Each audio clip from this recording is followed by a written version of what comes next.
Salah satu kunci kepemimpinan yang saya belajar ialah pilihlah tim Anda yang terbaik yang bisa kau pilih. Itu yang saya belajar. Sama dengan kalau kita mau bikin tim sepak bola, pilih yang terbaik yang ada, ya kan? Kalau memang belum berhasil, minimal kita berusaha, kan begitu. Jadi, kenapa saya sebut ini? Karena saya terus terang saja memberi pengarahan itu tidak terlalu sering, memberi petunjuk tidak terlalu sering, dan tidak terlalu lama. Saya memberi petunjuk kepada saudara Yudhoyono ini, saudara AHY, tidak sering dan tidak panjang lebar.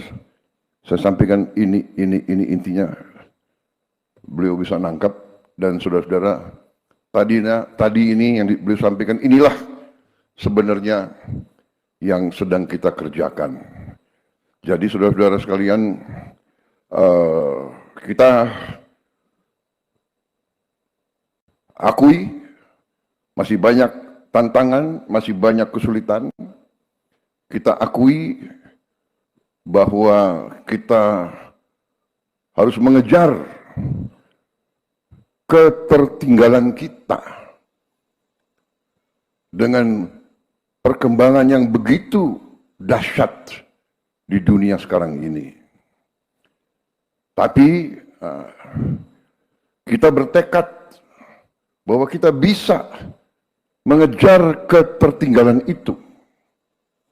Karena kehendak kita jelas, kehendak kita kuat, pemahaman kita terhadap keadaan juga jelas.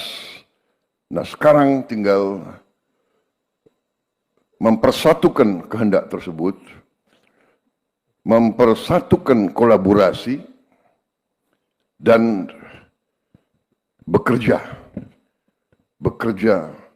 dengan semangat, bekerja dengan optimisme, bekerja dengan kehendak yang kuat. Saudara-saudara sekalian, masalah yang kita hadapi dalam pembangunan suatu bangsa, masalahnya adalah masalah yang sudah dialami oleh berapa puluh bahkan ratusan negara-negara lain. Sejarah peradaban manusia mengajarkan kita bahwa keberhasilan suatu bangsa itu ada unsur-unsurnya, ada elemen-elemennya. Tentunya harus ada sistem politik, sistem kenegaraan yang berfungsi.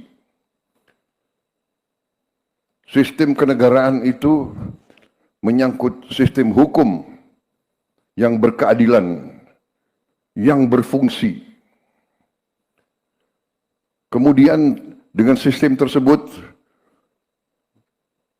terpilihlah unsur-unsur pimpinan di bidang eksekutif, di bidang yudikatif, dan di bidang legislatif. Kita sekarang sedang berbicara masalah tugas kita sebagai eksekutif. Baru saja tadi pagi saya berurusan dengan yudikatif. Dan legislatif terus-menerus mengawasi kita dan menopang kebutuhan anggaran kita. Urusan pembangunan suatu negara adalah urusan penggunaan dan pengelolaan sumber daya dan kekayaan suatu bangsa. Tugas kita bersama, para eksekutif, adalah bagaimana kita menjaga dan mengelola sumber daya dan kekayaan tersebut. Kemudian Setelah kita menghadapi dan mengalami dan setelah kita mengidentifikasi masalah-masalah pokok bangsa, kita datang dengan solusi-solusi. Kita tidak takut dengan hambatan, kita tidak takut dengan kesulitan, tidak takut dengan ancaman. Kita akan hadapi kesulitan tersebut. Kita akan hadapi dengan cepat dan kita akan cari solusi dengan cepat dan kita akan kerjakan. Saudara-saudara sekalian,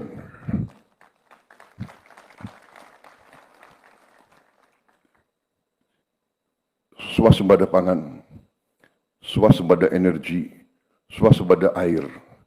Ini krisis yang sudah diramalkan oleh PBB. Krisis dunia. Dunia sedang menghadapi krisis pangan. Ratusan juta rakyat bumi sedang mengalami kelaparan sekarang. Banyak negara yang susah menghasilkan pangan. Kita bersyukur diberi segala nikmat oleh Yang Maha Kuasa. Lahan yang luas, yang subur,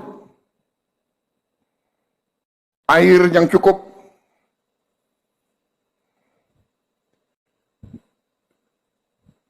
sumber daya di atas dan di dalam bumi, di laut dan di bawah laut. Segala kekayaan kita, sesuatu yang patut kita bersyukur. Sejak saya ambil alih pemerintahan, saya belajar, saya lihat angka-angka. Saya takjub dengan kekayaan kita. Kekayaan kita luar biasa. Tapi saya juga sadar bahwa kita perlu lebih berani, lebih pandai mengelola kekayaan-kekayaan tersebut. Saya tidak malu-malu. Walaupun di hadapan sahabat-sahabat di luar negeri, saya juga tidak malu-malu. Kita harus berani mengatakan apa adanya. Kekurangan Indonesia adalah kita kurang tegas, kurang berani, kurang disiplin, kurang keras menjaga kekayaan kita. Terlalu banyak kekayaan Indonesia yang tidak sampai ke rakyat Indonesia. Saudara-saudara, dengan demikian saya harus memimpin suatu pemerintah yang berani untuk menegakkan efisiensi penghematan. Dengan efisiensi penghematan, kita bisa investasi di hal-hal yang sangat penting. Saya terima kasih Menko Infrastruktur dan menteri-menteri bisa memahami ini. Bahwa sekarang ini yang saya ingin amankan adalah sumber pangan Indonesia dan sumber energi. Dan alhamdulillah tanda-tanda sudah jelas di hadapan mata dengan kebijakan-kebijakan kita dalam beberapa bulan ini. Dan sekali lagi saya tekankan, peranan dari pemerintah sebelum pemerintah yang saya pimpin. Harus saya tegaskan di sini bahwa transisi dari pemerintah Pak Jokowi kepada saya adalah yang ikut menentukan bahwa kita sekarang bisa bekerja dengan cepat. Saudara-saudara sekalian, kita harus berani mengakui kebaikan dan keberhasilan pemerintah-pemerintah sebelum kita. Saya tidak akan pernah malu-malu bahwa apa yang kita kerjakan sekarang tidak kecil peranan pemerintah-pemerintah sebelum ini. Semua pemerintahan sebelum ini sangat berjasa. Kalau kita bicara infrastruktur, kita bisa lihat dengan mata kita apa yang dibangun oleh Bung Karno, oleh pemerintah pertama kita, dilanjutkan oleh Presiden Soeharto, dilanjutkan oleh presiden-presiden selanjutnya. Tidak ada suatu pembangunan bangsa yang datang demikian, seolah-olah jatuh dari langit. Tidak. Pembangunan suatu bangsa dibangun dengan keteguhan, dengan kesabaran, batu demi batu, langkah demi langkah, dengan keringat, dengan darah, dengan air mata. Semua infrastruktur yang kita nikmati dibangun oleh pendahulu-pendahulu kita. Dengan demikian, yang sekarang kita lakukan adalah prioritas. Dalam tahun-tahun pertama, saya kira dalam 2-3 tahun ini, prioritas kita masih untuk menjamin pangan kita. Dan alhamdulillah, produksi pangan, prestasi pangan kita adalah terbesar sepanjang sejarah Negara Kesatuan Republik Indonesia. Mau diakui, mau tidak diakui, cadangan beras kita sekarang di gudang-gudang pemerintah adalah terbesar sepanjang sejarah Negara Kesatuan Republik Indonesia. Di bidang produksi beras dan di bidang produksi jagung. Dan prestasi kita di bidang teknologi, hektar demi hektar, sudah cukup seimbang dengan prestasi negara-negara lain. Produksi beras kita yang saya lihat terakhir di Sumatera Selatan, saja peningkatan produksi beras diperkirakan tahun ini 48% peningkatannya. Di kuartal pertama ini sudah 48%. Diperkirakan ini akan terus. Produksi per hektar pun sangat menggembirakan. Yang biasanya 3-4 ton gabah per hektar, sekarang sudah 6-7-8 ton.